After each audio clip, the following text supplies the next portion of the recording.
یا معاویہ لا یکمل العقل الا باتباع الحق صدق مولانا الحسین بن علی علیہم السلام صلوات.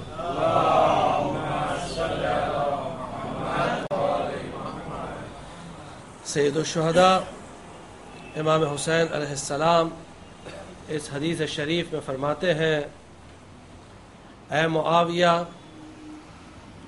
لا یکمل العقل، عقل اس وقت تک مکمل ہو نہیں سکتی جب تک کہ حق کی پیروی اور حق کی اتباع نہ ہو، یعنی جب تک کہ حق کو فالو نہ کرے اس وقت تک عقل مکمل ہو نہیں سکتی.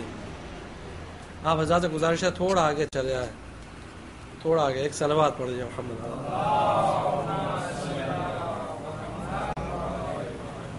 جب امام حسین علیہ السلام نے یہ نصیحت کی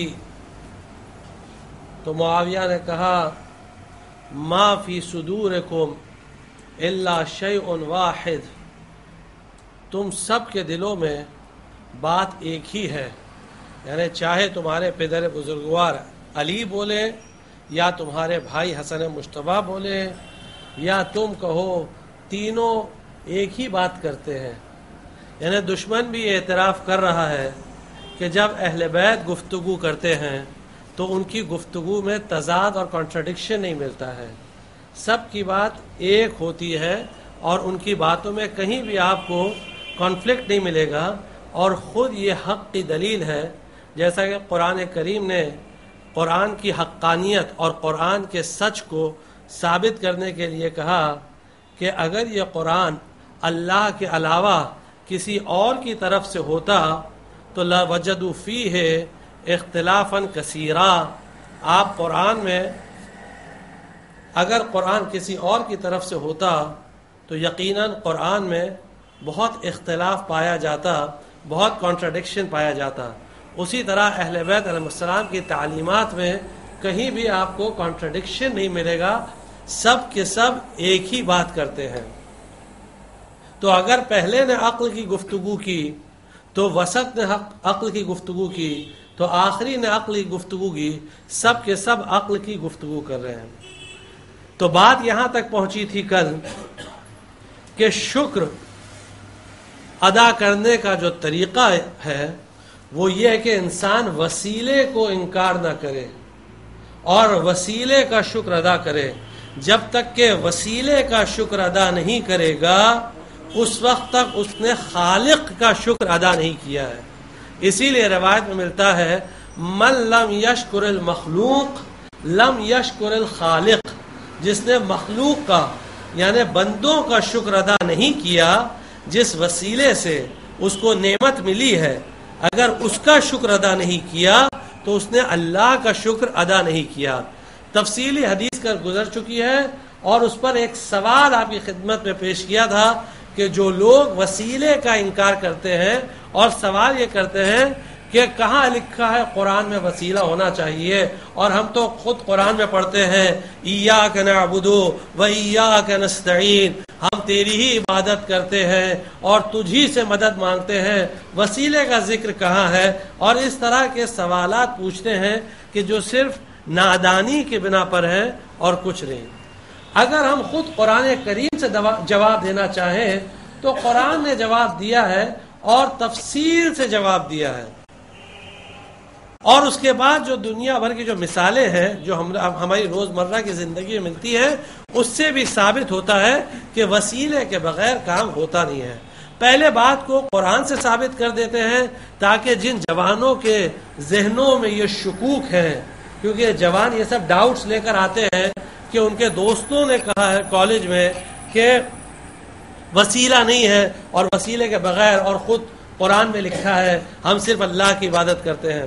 بہرحال جہاں ایک طرف یہ ارشاد ہو رہا ہے ایاک نعبد و ایاک نستعین، ہم صرف تیری ہی عبادت کرتے ہیں اور تجھی سے دعا مانگتے ہیں، اسی قرآن میں سورہ مائدہ میں اللہ تعالیٰ فرما رہا ہے مومنین سے خطاب کرتے ہوئے، سورہ معاہدہ کی آیت نمبر 35 میں یا ایھا الذین آمنوا اتقوا اللہ، اے صاحبان ایمان اللہ سے ڈرو، اللہ سے ڈرو، وابتغوا الیہ الوسیلہ، اور اللہ کے لیے، اللہ تک پہنچنے کے لیے ایک وسیلہ تلاش کرو، وسیلہ تلاش کرو اللہ تک پہنچنے کے لیے۔ تو خود اللہ تعالیٰ نے حکم دیا ہے کہ وسیلے کے ذریعے مجھ تک پہنچو، بغیر وسیلے کے ذریعے نہیں پہنچ سکتے۔ اب وسیلہ کیا ہے؟ خود قرآن نے اس بات کو کلیریفائی بھی کیا، بہت ساری آیتیں ہیں، صرف 2 آیتیں آپ کی خدمت میں پیش کرتے ہیں، اور باقی جن کو مطالعہ کرنا ہو، جن کو اسٹڈی کرنا ہو، ریسرچ کرنا ہو، ان کے لیے کافی ہے۔ ایک داستان پیغمبر یوسف، حضرت یعقوب اور حضرت یوسف کی داستان، علی نبینا و علیہ وآلہ السلام۔ حضرت یعقوب کے بیٹے جب اپنے کیے پر پچھتائے، نادم ہوئے، ریگریٹ کیے اپنی ایکشنز کو، تو اپنے والد کے پاس گئے، حضرت یعقوب کے پاس، اور کہنے لگے یا ابانا استغفر لنا ذنوبنا انا کنا خاطئین۔ بابا جان، یا ابانا، اے ہمارے والد گرامی، استغفر لنا ذنوبنا، آپ ہمارے لیے استغفار کریے، آپ ہمارے لیے اللہ سے مغفرت طلب کریے۔ کیا حضرت یعقوب علیہ السلام کے بیٹوں کو نہیں معلوم تھا کیسے کہنے کا استغفار، استغفر اللہ ربی واتوب الیہ؟ کیا ان کو نہیں معلوم تھا کہ توبہ توبہ کرنا چاہیے؟ کیا ان کو نہیں معلوم تھا خدایا معاف کر دے؟ کیا وہ ان سب چیزوں سے لابلد تھے؟ لیکن وہ گئے اپنے والد گرامی کے پاس اور ان سے درخواست کی، اور ان کے والد نے یہ نہیں کہا ارے بدعت ہے، یہ کیا کہہ رہے ہو، توبہ توبہ توبہ، ڈائریکٹ کرو، ڈائریکٹ مانگو، مجھ سے مت مانگو۔ ان کے والد نے یہ نہیں کہا کہ یہ شرک ہے، یہ کیا کر رہے ہو تم، بری بات ہے۔ ارے پیغمبر تھے، پیغمبر تھے۔ تھوڑا آپ حضرت گزارش ہے تھوڑا اور آگے چلائیے۔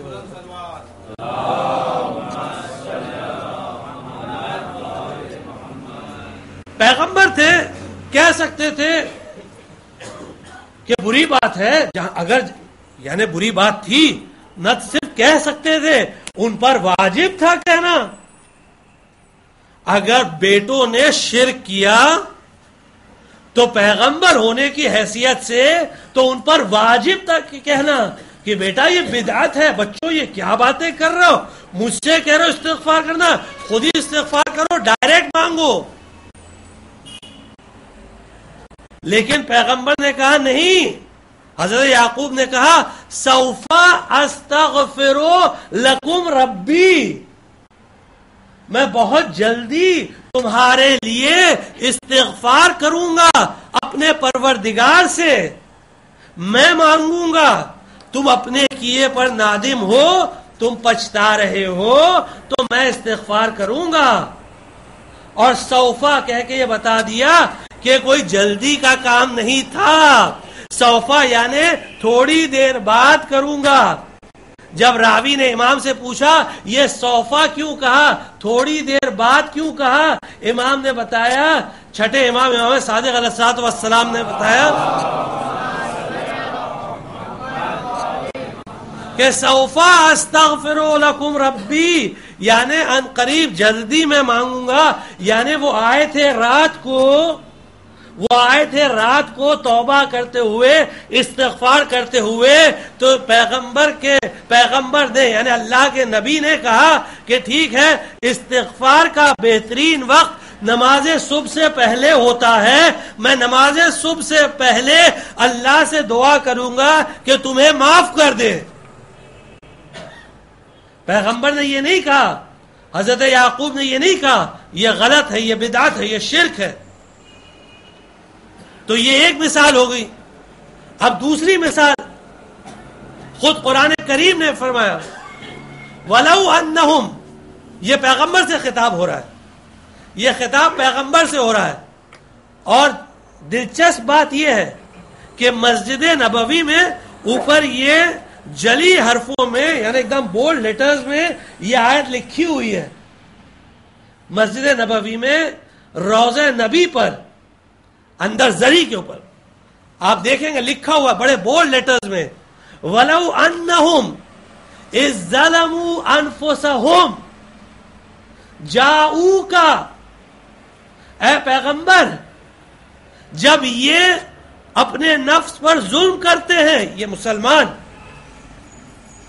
جب یہ گناہ کرتے ہیں، یہ بہت گناہ کرتے ہیں، ظلموا انفسہم اپنے نفس پر ظلم کرتے ہیں، جاؤک یہ آپ کے پاس آتے ہیں، فاستغفر اللہ آپ کے پاس آ کر استغفار کرتے ہیں، آپ کے پاس آتے ہیں اور اس کے بعد استغفار کرتے ہیں، گھر پہ بیٹھے بیٹھے استغفار نہیں کرتے ہیں، آپ کے پاس آ کر آپ کو وسیلہ قرار دے کر اللہ سے استغفار کرتے ہیں اور پھر اس کے بعد ارشاد ہوتا ہے وَاسْتَغْفَرَ لَهُمُ الرَّسُولُ،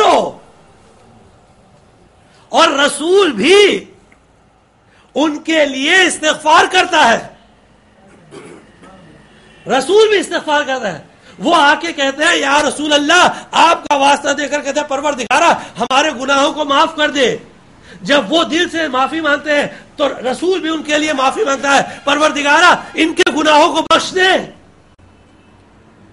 جب وہ خود بھی استغفار کر رہے ہیں رسول کو وسیلہ قرار دے رہے ہیں تو رسول بھی ان کے لیے استغفار کرتا ہے.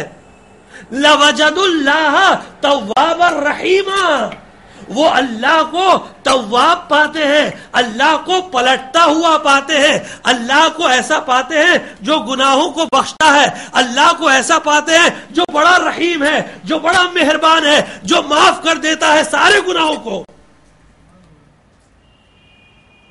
قرآن نے یہ نہیں کہا بدعت، حرام، شرک، قرآن نے نہیں کہا.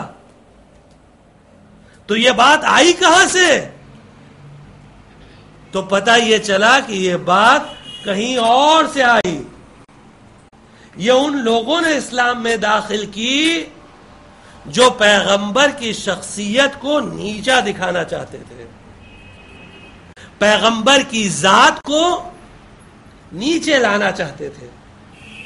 اس لیے نیچے لانا چاہتے تھے تاکہ دوسروں کو تو اوپر نہیں لا سکتے ہیں تو کم سے کم پیغمبر کو نیچے لے آئے تاکہ برابر ہو جائے. ایک صلوات پڑھ دیجیے محمد.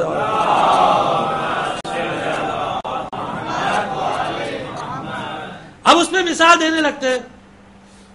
نہیں، جب ان سے کہا جاتا ہے نہیں اللہ نے اس دنیا میں ساری چیزیں وسیلے کے ذریعے ہی بنائی ہیں، کہتے نہیں شرک ہے.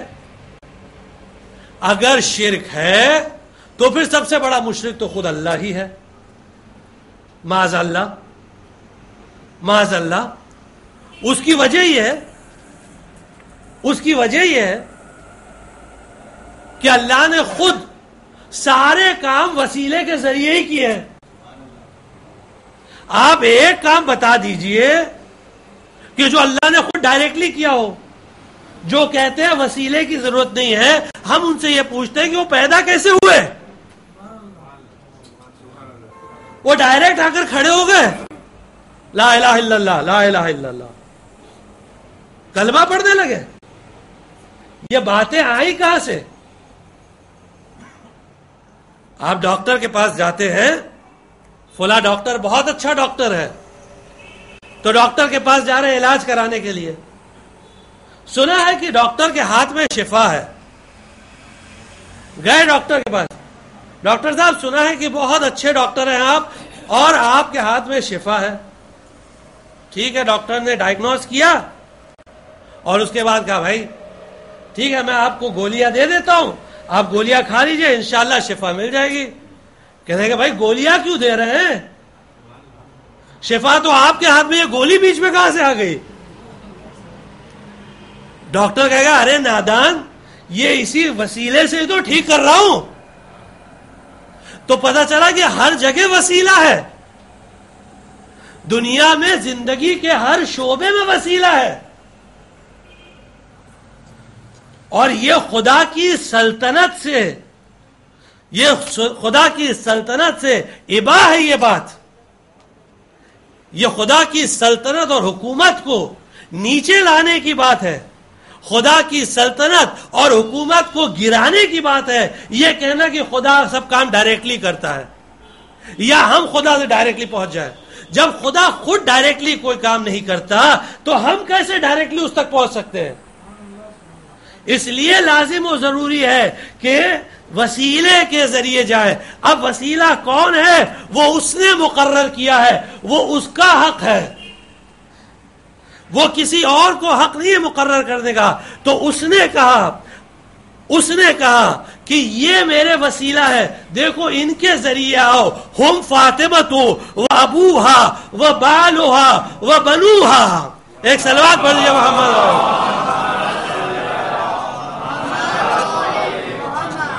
تو اتنا وسیلے کے لیے کافی ہے کہ جو لوگ شک کرتے ہیں کہ وسیلہ کیوں ہے، وسیلہ نہیں ہونا چاہیے، وسیلہ ہی سب کچھ ہے، وسیلے ہی کے ذریعے پہنچ سکتے ہیں۔ بہت ساری اس میں دلیلیں ہیں اور آرگیومنٹس ہیں، کاؤنٹر آرگیومنٹس ہیں، کچھ مباحث ہیں، لیکن یہاں وہ اتنا مثلا یعنی بحث بہت طولانی ہو جائے گی، اس لیے اس کو یہاں بات کو یہاں روکتے ہیں۔ اور 2 سوال اور آئے ہیں، 2 یا 3 سوال اگر وقت ملتا ہے تو ان سوالوں کے مختصراً جواب دیں گے، ڈیٹیل میں جواب دینے کا ٹائم نہیں ہے، تاکہ بہت ہی بریفلی جواب دے کر آگے بڑھے، تاکہ بحث نامکمل نہ رہے، بحث نامکمل نہ رہے۔ ایک سوال تو یہ تھا کہ اگر ہم عقیدے کو ہٹا دیں، فیتھ کو ہٹا دیں، فیتھ کو سائیڈ میں رکھیں اور صرف عمل کی بات کریں، تو ہمارے پاس کیا دلیل ہے کہ ہمارا دین بہترین دین ہے، اور کیسے we can become better human beings, ہم اچھے انسان کیسے بن سکتے ہیں؟ تو سب سے پہلی بات تو یہ کہ جو بنیاد ہے سوال کی وہی غلط ہے، کیونکہ عقیدہ ہی سب کچھ ہوتا ہے۔ قرآن کریم میں جہاں جہاں عمل الصالحات آیا ہے، عمل الصالحات کے آنے سے پہلے ہی لفظ ایمان آیا ہے، الا الذین آمنوا۔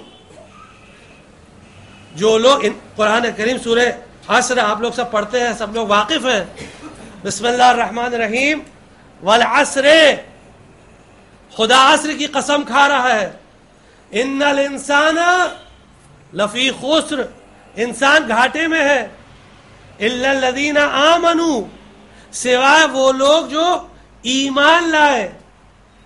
تو ایمان تو بنیاد ہے، ایمان ہی سب کچھ ہے، ایمان ہی سب کچھ ہے، اور ایمان کے بعد عمل الصالحات آتا ہے، ایمان کے بعد اچھے اچھے کام۔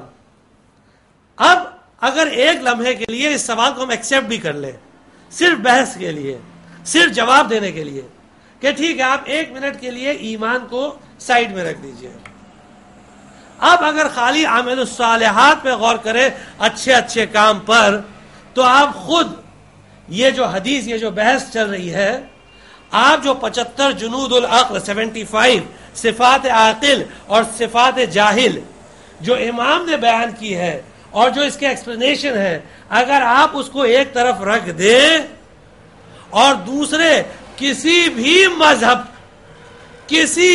مذہب کے ٹیچنگز کو لا کر سامنے رکھ دیں، آپ اس کو کمپیئر کر لیجئے، اگر اس سے اچھی ٹیچنگز مل جائے، اگر اس سے اچھی تعلیمات مل جائے جو اہل بیت کے در سے ملی ہے، تو پھر بات آگے بڑھے۔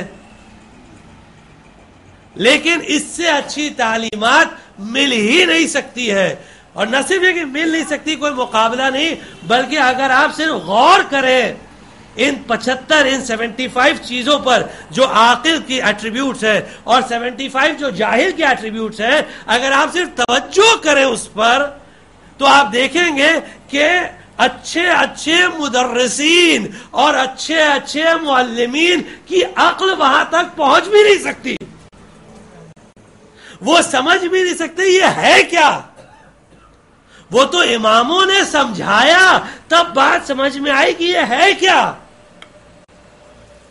اور انسان صرف عمل کرتا رہے. مسئلہ یہ ہے کہ آج کا مسلمان اہل بیت کے در سے اتنا دور ہو گیا ہے کہ اس طرح کے سوالات اٹھتے ہیں. اس طرح کے سوالات اٹھتے ہیں. ورنہ اگر آج کا مسلمان صرف اپنے عقیدے کا پابند ہوتا, یعنی توحید, عدل, نبوت, امامت اور قیامت یا معاد, قیامت اور معاد ایک ہی چیز ہے.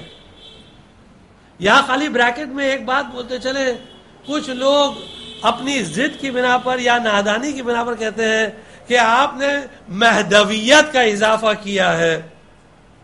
نہیں, مہدویت اصول دین کا حصہ نہیں کہہ رہے کہ اصول دین کا حصہ ہے. مہدویت اصول دین کا حصہ نہیں ہے. اگر جو لوگ تھوڑا علمی میدان میں ہیں, جو لوگ پڑھے لکھے ہیں, وہ کبھی اس طرح کا سوال نہیں کرتے ہیں. اگر آپ قم چلے جائیں تو قم میں آیت اللہ العظمیٰ مرجع تقلید ناصر مکارم شیرازی جو آج مرجع تقلید ہیں, انہوں نے ایک سکول قائم کیا ہے, مہدویت سکول, جس میں صرف مہدویت یعنی امام زمانہ علیہ السلام کے متعلق جتنی سٹڈیز ہے اس پہ ریسرچ ہو رہی ہے. اور بڑے بڑے علماء اس کے ممبرز ہیں. اور اس سکول میں ایک میگزین نکلتی قم سے, اور وہ میگزین موجود ہے, یہاں میگزین موجود ہے, جس کو چاہیے وہ دیکھ سکتا ہے.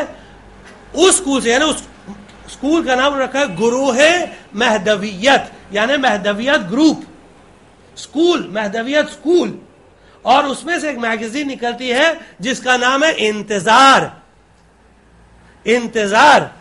اور اس میں آیت اللہ ناصر مکارم شیرازی اس میں لکھتے ہیں, والیوم 8 جو ہے اس میں لکھتے ہیں, افسوس یہ ہے کہ کچھ لوگوں کی جہالت کی بنا پر آج تک اس موضوع پر کام نہیں ہوا کہ جب بھی کوئی امام زمانہ پر, یا آیت اللہ شیرازی لکھتے ہیں, ہاں مرجع تقلید موجود ہے, جو چاہے ان سے جا کے بات کر سکتا ہے, پوری گارنٹی اور لکھا ہوا ہے, چھپا ہوا ہے ان کے نام سے, جو لوگ چاہے ان سے بات کر سکتے ہیں. کہتے ہیں کہ کسی نے کام نہیں کیا کیونکہ جو لوگ اس موضوع پر کام کرتے ہیں ان پر الگ الگ تہمتیں اور الزامات لگنے لگتے ہیں, اس لیے ڈر کے مارے لوگ ہٹ جاتے ہیں. وہ ایران کے بارے میں لکھ رہے ہیں, تو وہی چیز یہاں بھی ہے. جو کام کرے گا اس پر تہمت اور الزام. بہرحال ایک الگ موضوع ہے, یہ بریکٹ میں تھا. تو مہدویت کو الگ اصول دین نہیں ہے. جیسے ہم کہتے ہیں حسینیت, حسینیت زندہ باد کہتے ہیں نا, اور حسینیت کے نام پر ہندوستان میں اور ایران میں بہت سارے مکاتب ہیں. مثلا انجمنیں چلتی ہیں, انجمن تحفظ حسینیت. تو حسینیت کیا امامت سے ہٹ کے ہے؟ نہیں. اگر کوئی حسینیت پہ سٹڈی اور ریسرچ کرتا ہے تو کیا اس نے کوئی نیا اصول دین لایا ہے؟ وہ نیا اصول دین نہیں لایا ہے, وہ امام حسین علیہ السلام پر سٹڈی کر رہا ہے. ایک ایک امام پہ اگر ہر ایک گروپ سٹڈی کرے تو آپ سوچئے شیعائزم کتنی رچ ہو جائے گی, کتنی رچ ہو جائے گی کلچرل وائز. لیکن بہرحال یہ کچھ لوگوں کی نادانی ہے. تو یہ ایک الگ بحث, ایک الگ موضوع ہے. ایک صلوات پڑھ دیجئے.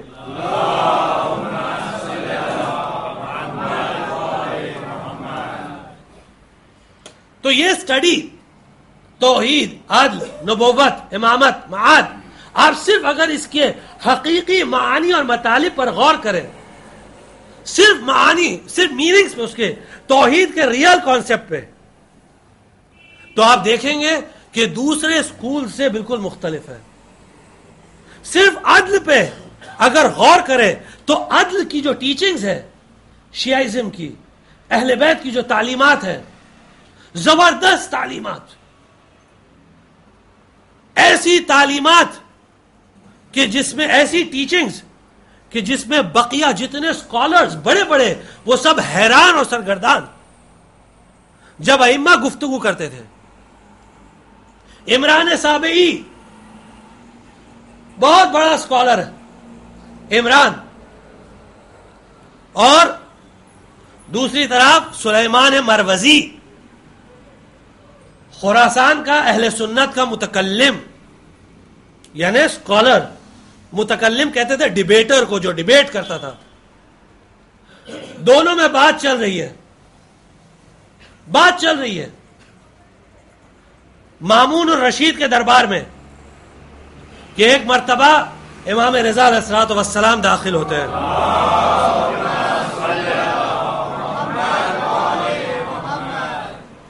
مامون کہتا ہے سلیمان تو ان سے کیوں نہیں بات کرتا؟ اگر تو بہت بڑا متکلم ہے، بہت بڑا ڈیبیٹ کرنے والا ہے تو ان سے بات کر لے. اب اس کے بعد حدیث کی کتابوں میں تقریباً 2 پیج کا ڈیبیٹ ہے، اور اس ڈیبیٹ میں سلیمان مروزی صرف ایک سوال پوچھتا ہے اور پھر امام اتنا جواب دیتے ہیں کہ وہ بالکل حیران اور سرگردان ہے. اس کے سمجھ میں نہیں آتا کہے کیا. اور ساری باتیں جب امام بیان کر لیتے ہیں تو کہتا ہے یا ابن رسول اللہ آپ کی بات بالکل صحیح ہے، لیکن وہ ماننے سے عاجز ہے. مانے گا نہیں. کیوں نہیں مان رہا؟ اگر مان لے گا تو دکان بند ہو جائے گی. بھائی کمائی بھی تو کچھ ہوتی نا، پیٹ کون پالے گا؟ اس لیے مانتا نہیں ہے. تو آپ اس طرح دیکھیں گے مرحوم شیخ طبرسی نے ایک کتاب لکھی ہے احتجاج کے نام سے، جو 2 جلدوں میں ہے، 2 والیومز کے اندر ہے، اور پوری ائمہ کے ڈیبیٹس ہیں اس میں کہ ائمہ نے کس طرح الگ الگ ٹاپکس پہ اصول دین کے ڈیبیٹ کیا ہے. تو یہ تو بنیاد ہے. اور پھر اگر صحیح عقیدے کے بعد اگر مسلمان اہل بیت کی تعلیمات کو اپنا لے تو پوری دنیا مسلمانوں کو فالو کرے، اسلام کو فالو کرے. لیکن مسئلہ یہی تھا کہ مسلمان اہل بیت سے دور ہو گیا، اور اسی لیے خود بھی برباد ہوا اور تعلیمات کو بھی، ساری تعلیمات کا نام خراب کر دیا. اب لوگ سمجھتے ہیں مسلمان کو دیکھ کر کہ یہی اسلام ہے، یہی اسلام ہے. آج اسلام کا سمبل کون ہے؟ اسامہ. آج اسلام کا سمبل کون ہے؟ فلاں ڈکٹیٹر. اسلام کا سمبل فلاں بادشاہ. یہ اسلام کا سمبل، یہ اسلام نہیں ہے. اسلام کچھ اور ہے، لیکن لوگوں نے ترک کر دیا، اسلام کو چھوڑ دیا. پیغمبر نے یہی تاکید اور یہی نصیحت کی تھی، دیکھو میرے بعد ان 2 چیزوں سے متمسک رہنا، قرآن اور میرے اہل بیت. لیکن مسلمانوں نے چھوڑ دیا، اہل بیت کو چھوڑ دیا، اور نتیجہ یہ ہوا کہ گمراہ ہو گئے. تو یہ تھا ایک سوال کا جواب. دوسرا سوال جو پرسوں آیا ہے اور کل موقع نہیں ملا اس کا جواب دینے کا، وہ یہ ہے کہ آیا شبیہ ہے جو ذوالجناح جو نکالتے ہیں اس کے بارے میں. دیکھیے پہلی بات تو ہم کیا اور ہماری بساط کیا کہ ہم کسی چیز کے بارے میں کہیں کہ یہ حلال ہے یا حرام ہے، یہ مستحب ہے مکروہ ہے. وہ کسی بھی چیز کے بارے میں ہم نہیں کہہ سکتے ہیں. جس کو جو سوال کرنا ہے وہ علماء سے کرے، مرجع تقلید سے کرے. یہ ایک بات. دوسری بات یہ ہے کہ شبیہ کے متعلق جو بھی چیز اہل بیت سے منسوب ہوتی ہے وہ ہماری نظروں میں باعث قدر ہوتی ہے. ہم اس کی عزت اور اس کا احترام کرتے ہیں.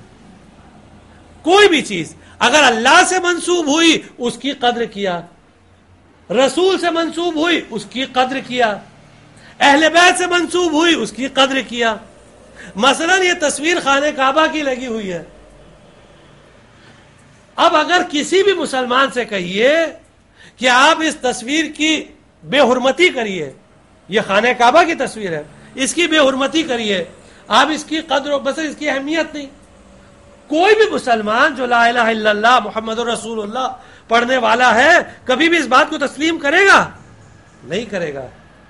ایک زری ہے جو کربلا کے زری کی شبیہ ہے، ہم اسے لا کر اپنے گھر میں رکھتے ہیں، اب اس کو لا کر رکھتے ہیں کیوں؟ سارے اہل بیت کے چاہنے والے چھوٹی سی زری اور اس کا احترام کرتے ہیں۔ کیوں کرتے ہیں؟ کیونکہ یہ مشابہت رکھتی ہے، ان سے مشابہت رکھتی ہے، اس لیے احترام کرتے ہیں جو بھی چیز۔ اور اگر آپ قرآن کا مطالعہ کریں تو قرآن میں آپ دیکھیں گے قرآن نے کن کن چیزوں کو شعائر اللہ کہا، اللہ کا شاعر، اللہ کی علامت، اللہ کی نشانی کہا۔ کس کو اللہ کا شاعر کہا؟ آپ لوگ حج پر ابھی گئے ہوں گے، جو لوگ حج پر گئے ہیں وہاں ذبح کیا نا جانور کو، اللہ کہتا ہے یہ جانور جس کو تم ذبح کر رہے ہو یہ شاعر اللہ میں سے ہے، اس کی عزت کرو، اس کا احترام کرو۔ یہ پہاڑ ہے، یہ صفا ہے، یہ مروہ ہے، اس کا احترام کرو۔ مسلمان جاتا ہے صفا کو چومتا ہے، مسلمان جاتا ہے مروہ کو چومتا ہے، ہم کہتے ہیں یہ تو پتھر ہے، اس کو کیوں چوم رہے ہو؟ کہا نہیں قرآن نے کہا ہے، اس کا احترام کر رہے ہیں۔ حجر اسود علی ظاہر، ظاہراً پتھر ہے، اس کا احترام کر رہے ہیں، پتھر کا احترام کر رہے ہیں، کیوں چوم رہے ہیں؟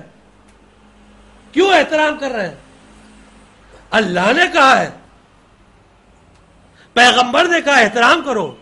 نہ صرف چومتے ہیں بلکہ جب طواف شروع کرتے ہیں تو ہر حاجی چاہے کسی بھی مسلک کا ہو، شیعہ ہو یا سنی ہو، حنفی ہو، حنبلی ہو، مالکی، شافعی، کوئی بھی ہو، جب وہ شروع کرتا ہے تو وہ کیا کرتا ہے؟ حجر اسود کی طرف ایسے ہاتھ دکھاتا ہے، آپ نے دیکھا ہوگا حج میں ایسے ہاتھ دکھاتا ہے اور کچھ کہتا ہے، بھلے اس کو معلوم نہیں کہ کیا کہہ رہا ہے لیکن دیکھ رہا ہے سب لوگ کر رہے ہیں تو اسے بھی کرنا ہے۔ ایسے ہاتھ دکھایا اور پھر طواف شروع کیا۔ یہ آپ جانتے ہیں کیا کہا جاتا ہے؟ یہ کہا جاتا ہے اے حجر اسود، جو میں نے تجھ سے اس دنیا میں آنے سے پہلے عہد و پیمان کیا تھا، آج اس عہد و پیمان کو پورا کر رہا ہوں، تو یاد رکھنا قیامت کے دن بھی گواہی دینا۔ تو ہر ایک چیز کو ہم احترام کر رہے ہیں، چوم رہے ہیں، لیکن جہاں امام حسین علیہ السلام کی بات آتی ہے وہاں کہنے لگتے ہیں بدعت، حرام، نجس، یہ وہ۔ یہ کہاں سے چیز آئی؟ یہ حرام، یہ بدعت۔ اگر کوئی مرجع کوئی اپنے اعتبار سے کہتا ہے، اس کے پاس کوئی دلیل ہے، اس میں کوئی بحث نہیں ہے، ہم اس پہ کوئی، اسی لیے ہم پہلے ہی کہہ رہے ہیں کہ مراجع کے بحث میں، اسی لیے ہم نے کہا ہماری کوئی اوقات نہیں، کوئی بساط نہیں کہ مراجع کے بحث میں دخالت کرے، لیکن صرف جہاں تک شبیہ کا سوال ہے، شبیہوں کا سوال ہے، تو اسی لیے کیونکہ یہ گھوڑا جو آج 9 محرم کو، 10 محرم کو، صرف اس لیے آج یہ امام حسین سے منسوب ہوا ہے، اس لیے مومنین آ کے اس کو چوم رہے ہیں، صرف کیونکہ امام حسین اسلام سے منسوب ہوا ہے۔ تو یہ ایک بات ہوگی، یہ دوسرے سوال کا جواب۔ اور تیسرا ایک، حالانکہ موضوع سے متعلق نہیں تھا، موضوع سے متعلق نہیں ہے، لیکن یہ ہے کہ کیوں ہم لوگ نماز ملا کر پڑھتے ہیں اور دوسرے لوگ الگ الگ پڑھتے ہیں اور دوسروں کی طرح ہونا چاہیے؟ بھائی یہ فقہی مسئلہ ہے، اور ہمارے ہاں جو ہے وہ بہرحال ہمارے بھی مستحب ہے الگ الگ پڑھنا، لیکن اہل سنت کے ہاں بھی مستند روایتیں ہیں کہ الگ الگ نماز پڑھنا چاہیے، اور صحیح ستہ میں ہے، یہاں وہاں کی حدیثی کتابوں میں نہیں ہے۔ مثلا اگر آپ صحیح مسلم کا مطالعہ کریں، صحیح مسلم جو 6 اہم کتابوں میں سے ایک ہے، اس میں ایک پورا چیپٹر جس میں کئی حدیثیں صرف اسی موضوع پر ہیں، اور چیپٹر کا ٹائٹل ہی یہی ہے الجمع بین الصلاتین، یعنی نمازوں کو ملا کے پڑھنا بغیر کسی علت کے، بغیر کسی علت کے، یعنی نہ خوف ہے نہ سفر ہے. جب پیغمبر مدینے میں تھے تب بھی نماز ملا کے پڑھتے تھے، اور صحیح مسلم میں ہے، اگر جس کو چاہیے تو وہ جا کے ریفر کر سکتا ہے. حدیث نمبر 1515 سے لے کر کم سے کم حدیث نمبر 1520 یا 1521 تک کم سے کم 6 حدیثیں ہیں. جبکہ ہمارے بھائیوں کا عقیدہ یہ ہے کہ اگر ایک حدیث بھی پائی جائے تو اس پہ عمل کرنا چاہیے، اگر ایک حدیث بھی پائی جائے تو اس پہ عمل کرنا چاہیے. یا کم سے کم 6 حدیثیں ملتی ہیں، 6 حدیثیں. تو اس لیے عمل تو پرابلم وہاں سے ہے، یہاں سے نہیں ہے. تو وہاں سوال کرنا چاہیے کہ آپ لوگ کیوں ملا کے نہیں پڑھتے ہیں. تو یہ انشاءاللہ یہ تینوں سوال کے جوابات ہو گئے. اب آتے ہیں اصل بحث پر کہ عاقل کی صفات میں سے اگلی صفت کیا ہے، عاقل میں کیا صفت پائی جانا چاہیے. امام بیان کر رہے ہیں. اب ایک صفت امام بیان کرتے ہیں کہ ایک صفت جو پائی جانا چاہیے اسے کہتے ہیں تواضع. تواضع عربی لفظ ہے، لفظ وضع سے بنا ہے. کیونکہ یہاں مجمع میں کئی لوگ ہیں جو عربی اچھی جانتے ہیں اور عربی میں عربی داں ہیں، اس لیے ان کے لیے بھی کچھ باتیں بیان کرنا ضروری ہے. وضع عربی میں کہتے ہیں وضع یعنی پستی کو، یعنی اپنے آپ کو گرا ہوا محسوس کرنا. وضع. جب تواضع یعنی اپنے آپ کو گرا ہوا محسوس کرنا. عاقل وہ ہوتا ہے جو اپنے آپ کو گرا ہوا یعنی اللہ کے سامنے اور بندوں کے سامنے حقیر سمجھتا ہے، کم سمجھتا ہے، بلند اور بڑا نہیں سمجھتا ہے. جاہل وہ ہوتا ہے جو اکڑ کر چلتا ہے، متکبر ہوتا ہے. تو تواضع کا اپوزٹ ہے، تواضع کی ضد ہے تکبر. تکبر یعنی بڑا سمجھنا، تکبر یعنی احساس کبریائیت، احساس بزرگی، a feeling of greatness. تو عاقل عقل مند وہ ہوتا ہے جو اپنے آپ کو بالکل حقیر و فقیر سمجھتا ہے، بہت ہی کم سمجھتا ہے. اب دیکھیے جہاں تک اللہ کے سامنے کم سمجھنے کی بات ہے وہاں تک تو ہر بندہ اللہ کے سامنے اپنے آپ کو کم ہی سمجھتا ہے، کیونکہ اللہ کے سامنے بڑا پن تو چلتا نہیں ہے. اور وہ تو واقعی بہت ذلیل لوگ ہیں جو اللہ کے سامنے بھی سجدہ نہیں کرتے ہیں، ان کا تو کوئی ذکر ہی نہیں ہے. اللہ نے کہا قرآن کریم میں عباد الرحمن، اللہ کے بندے وہ ہیں. لفظ عبدیت، لفظ عبدیت، اللہ کے بندے وہ ہیں. انسان کی سب سے بڑی کوالیفیکیشن ہے اللہ کا عبد ہونا. اگر اللہ کسی کو اپنا عبد ایکسپٹ کر لے، اپنا بندہ ایکسپٹ کر لے، تو یہی اس کے لیے سب سے بڑا شرف ہے. تو عباد الرحمن اللہ کے بندے وہ ہیں الذین یمشون علی الارض ہونا.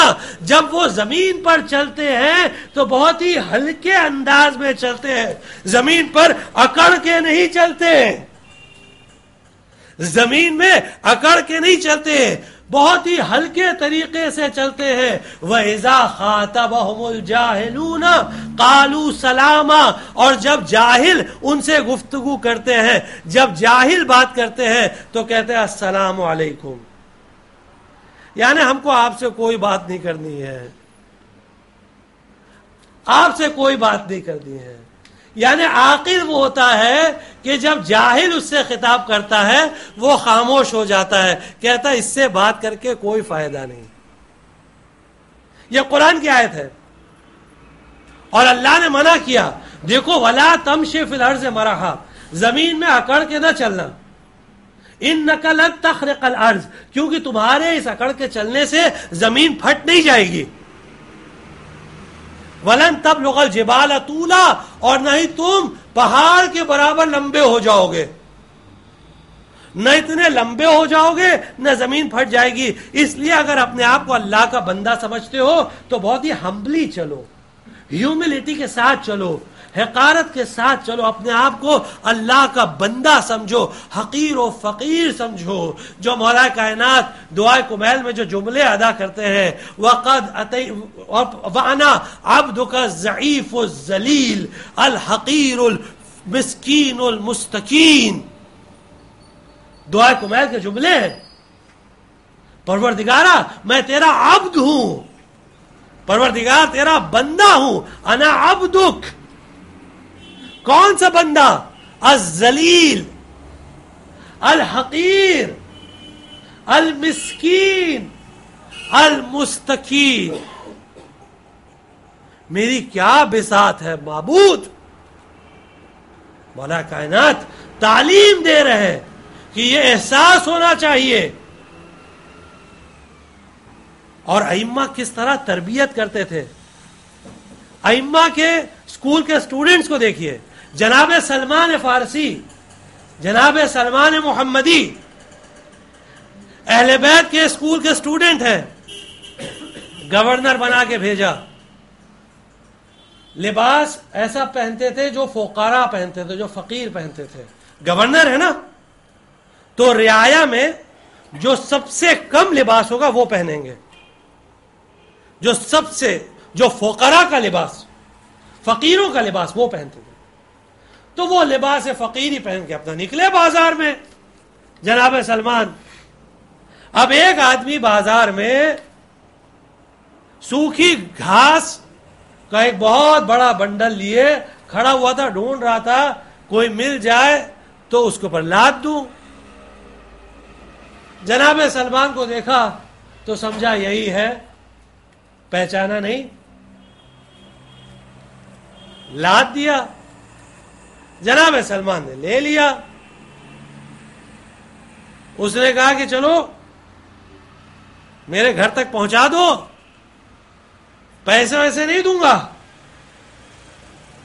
کیونکہ دیکھا فقیر ہے، 2-4 روٹی کھلا دیں گے خوش ہو جائے گا، مزدوری کیوں دے اسے، پیسے ویسے نہیں دوں گا. جناب سلمان نے کہا کوئی بات نہیں، لاد لیے. ٹھیک ہے، گورنر ہے. آج ہمارے یہاں کوئی چھوٹا سا منتری ہوتا ہے، ایک منتری تو 4 گاڑی آگے 4 گاڑی پیچھے چلتی ہے، اور ایک بتی کے بجائے 2-4 لال بتی ہوتی ہے. اتنا دماغ خراب ہوتا ہے، پیر زمین پہ نہیں رکھتا. یہ گورنر ہے، لاد لیا، چلنے لگے. تھوڑی دور گئے کہ ایک آدمی نے دیکھا، پہچان لیا، کہنے لگا یا امیر،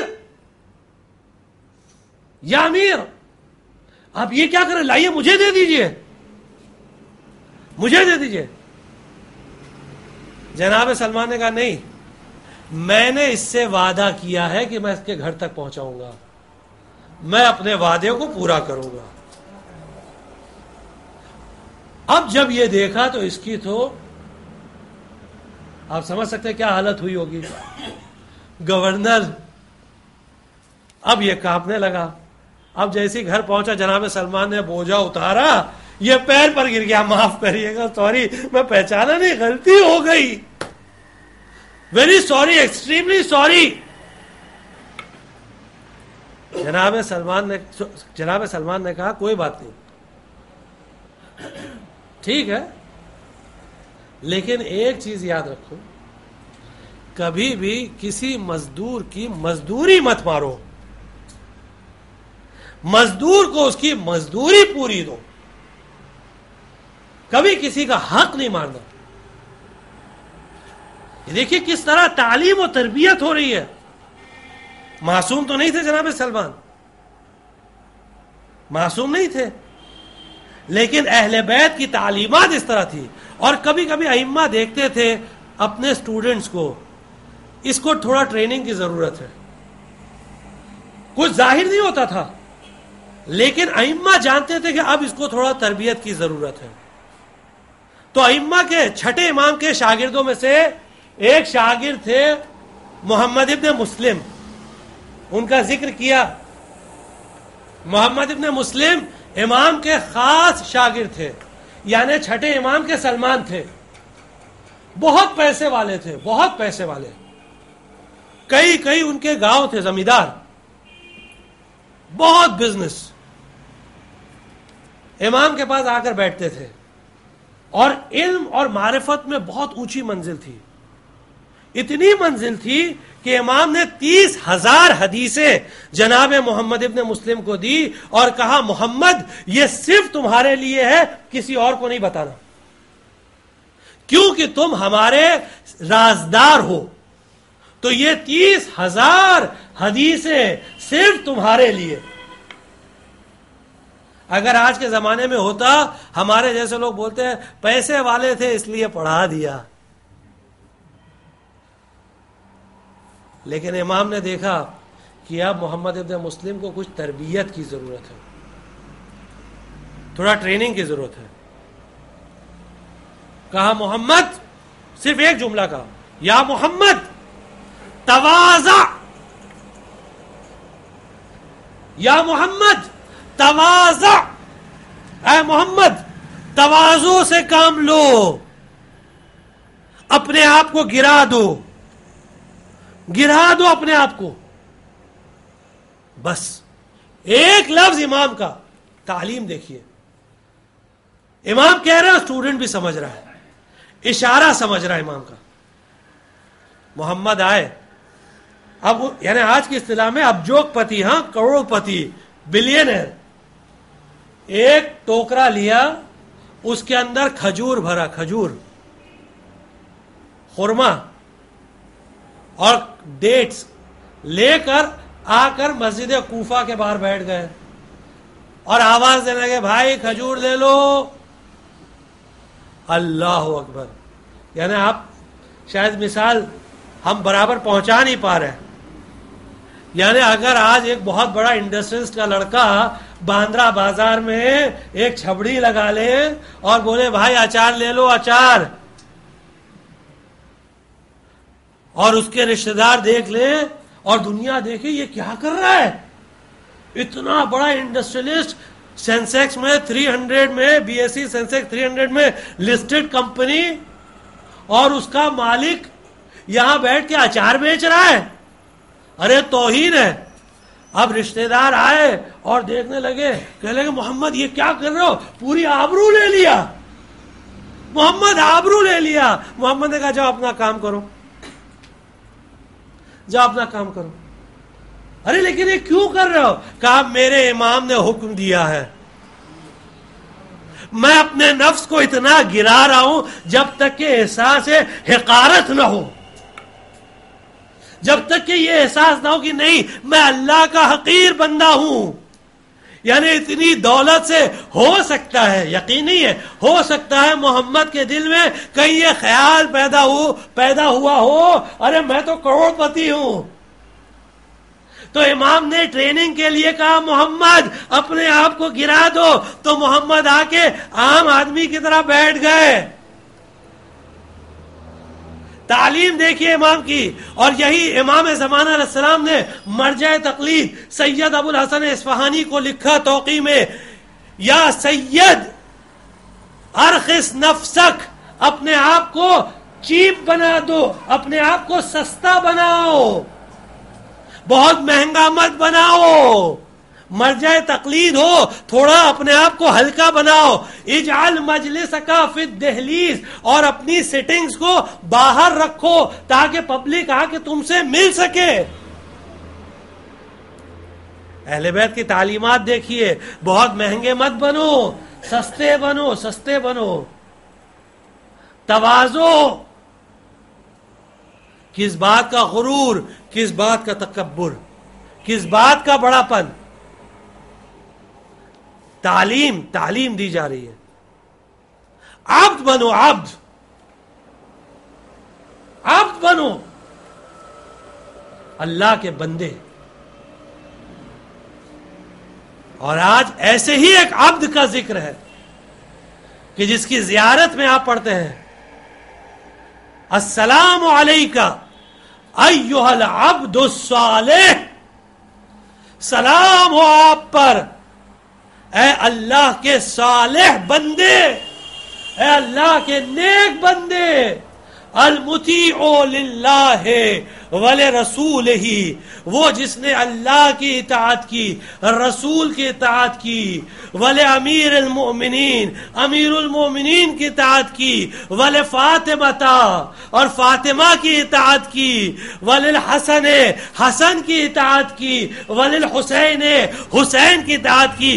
عباس نے رسول کو نہیں دیکھا، عباس نے فاطمہ کو نہیں دیکھا، لیکن زیارت میں پڑھ رہے ہیں کہ رسول کی بھی اطاعت کی، فاطمہ کی بھی اطاعت کی، اور اللہ کے صالح بندے تھے۔ ایسی اطاعت کہ جو حکم دے دیا پوری طرح سر آنکھوں پر، کبھی اپنے آپ کو حسین کا بھائی نہ سمجھا، حسین کا غلام سمجھا، کبھی بھائی نہ سمجھا، اور اللہ نے اس اطاعت کا اس طرح اجر دیا کہ نماز میں، ہر نماز میں ہر مسلمان کہتا ہے السلام علینا وعلی عباد اللہ الصالحین، سلام ہو ہم پر۔ ہر نماز میں سلام میں ہر مسلمان، یہ نماز میں سلام واجب ہے، ہر مسلمان کہتا ہے سلام ہو ہم پر اور اللہ کے صالحین بندے پر، اللہ کے نیک بندوں پر سلام ہو۔ بڑا شرف بخشا ہے اللہ نے عباس کو، بڑا کام انجام دیا عباس نے۔ صبر ابتدا سے لے کر 26 رجب کی رات جب عباس نے تلوار کھینچ لی تھی دربار بنی امیہ میں، تب امام نے کہا تھا عباس صبر کرو، عباس صبر کرو۔ اس رات سے لے کر آج عصر عاشور تک عباس نے تینوں بھائیوں کو بھیج دیا۔ جب سارے اقربا مارے گئے، سب شہید ہوئے، تب عباس اپنے تینوں بھائیوں کو لے کر آئے کہ مولا اجازت دے دیجئے۔ امام نے عباس کے تینوں بھائیوں کو اجازت دی، تینوں بھائیوں کو۔ ایک بھائی گیا شہید ہوا، دوسرا گیا شہید ہوا، تیسرا گیا شہید ہوا۔ میں پوچھوں گا مولا عباس، ارے یہ آپ نے تینوں بھائیوں کو بھیج دیا، آپ خود پہلے چلے جاتے، آپ خود پہلے چلے جاتے تو عجب نہ تھا کہ جناب عباس جواب دیتے ارے نادان، تو جانتا نہیں ہے کہ اگر میں پہلے چلا جاتا تو امام کی کمر ٹوٹ جاتی تو میرے بھائیوں کا جنازہ کون اٹھاتا۔ جب تینوں بھائی شہید ہو گئے، اب جناب عباس آئے اور کہنے لگے مولا اجازت دے دیجئے، مولا اجازت دے دیجئے۔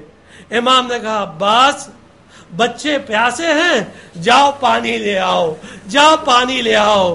بس جناب عباس کو یہ موقع ملا، آئے در خیمے پر آواز دی سکینہ، بیٹا سکینہ۔ جناب سکینہ دوڑ کر آئی، چچا عباس کیسے یاد کیا؟ کہا میں آقا کے پاس جنگ کی اجازت مانگنے گیا تھا تو آقا نے کہا کہ جاؤ پانی لے آؤ، بچے پیاسے ہیں، تو لاؤ بیٹا اپنا مشکیزہ دے دو، میں مشکیزہ بھر لاؤں۔ جناب سکینہ دوڑتے دوڑتے گئی، سوکھا ہوا مشکیزہ لے کر آئی، جناب عباس کو دیا۔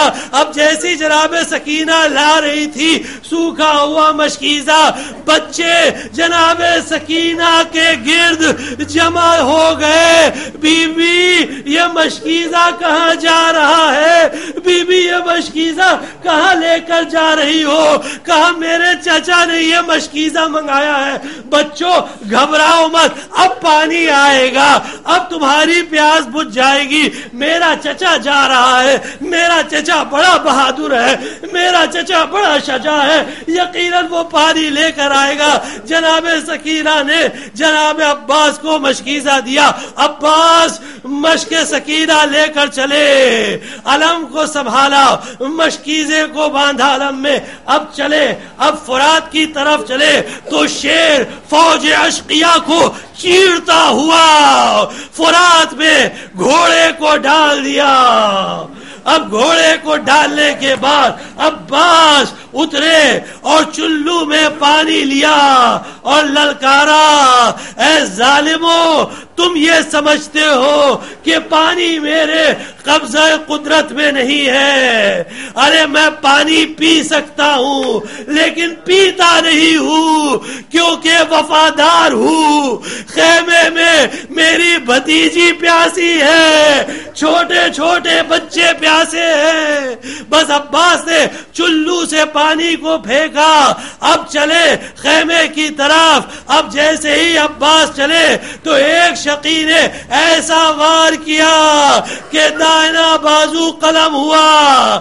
اب بائیں بازو سے قلم کو سنبھالتے ہوئے رجس پڑھا, اگر تم نے میرا دائنا بازو قلم بھی کر دیا تو بھی میں اپنے امام کی مدد کرتا رہوں گا. ایک شقی نے ایسا وار کیا کہ دوسرا بازو قلم ہوا. عباس نے دانتوں سے مشک سکینہ کو سنبھالا. بس عزادارو, ایک ظالم نے ایسا تیر چلایا کہ مشک سکینہ میں تیر لگا. جیسے ہی پانی بہا عباس نے سر جھکا لیا. اب خیمے میں جا کر کیا کروں گا. اب عباس نے گھوڑے کا رخ بدل دیا. ایک شقی نے ایسا گرز مارا کہ عباس گھوڑے پر سے نیچے آئے. عزادارو, جب کوئی گھوڑے پر سے گرتا ہے تو ہاتھوں کے بل پہلے اپنا ہاتھ نیچے لاتا ہے, لیکن ہائے عباس منہ کے بل عرض کربلا پر آواز دی, مولا مدد کے لیے آئے. حسین پہنچے, عباس کے سرارے, عباس کے سر کو اپنے زانو پر رکھا. بھیا الان انکسر ظہری, عباس میری کمر ٹوٹ گئی. عباس دشمن تانے مار رہا ہے. دونوں بھائیوں میں کچھ گفتگو ہوئی. عباس نے وصیت کی, مولا میرا جنازہ خیمے میں لے کر نہ جائیے گا. امام نے بس یہ باتیں سنی. عباس علمدار نے آنکھیں بند کی. جیسے ہی عباس نے آنکھیں بند کی, امام نے پھر مرثیہ پڑھا. عباس, اب جو آنکھیں تیرے خوف سے جاگتی تھی اب وہ سوئیں گی اطمینان سے, اور اب سیدانیاں جاگیں گی, اب بیبیاں جاگیں گی. سیعلم الذین ظلموا ای منقلب ینقلبون, انا للہ وَإِنَّا إِلَيْهِ راجعون. رزم بقضائه تسلیما لأمره لا معبود سوا. پروردگارا امام زمان علیہ السلام کے ظہور میں تعجیل فرما. پروردگارا امام زمان علیہ السلام کے ظہور میں تعجیل فرما. ہم کو ان کے آوان و انصار میں شمار فرما. ہم کو ان کے محبین و آوان میں شمار فرما. پروردگارا جو لوگ پریشان حالوں کے پریشانیوں کو دور فرما. جو لوگ مقروض ہیں ان کے قرضوں کو ادا فرما. جو لوگ غریب الوطن ہیں ان کو ان کے وطن لوٹا دے. جو لوگ لا ولد ہیں ان کو اولاد نیک اور صالح عطا کر. جو لوگ بیمار ہیں ان کو شفا کامل و عاجل عطا فرما. پروردگارا ہم کو اس دنیا میں زیارت حسین اور آخرت میں شفاعت حسین سے مشرف فرما.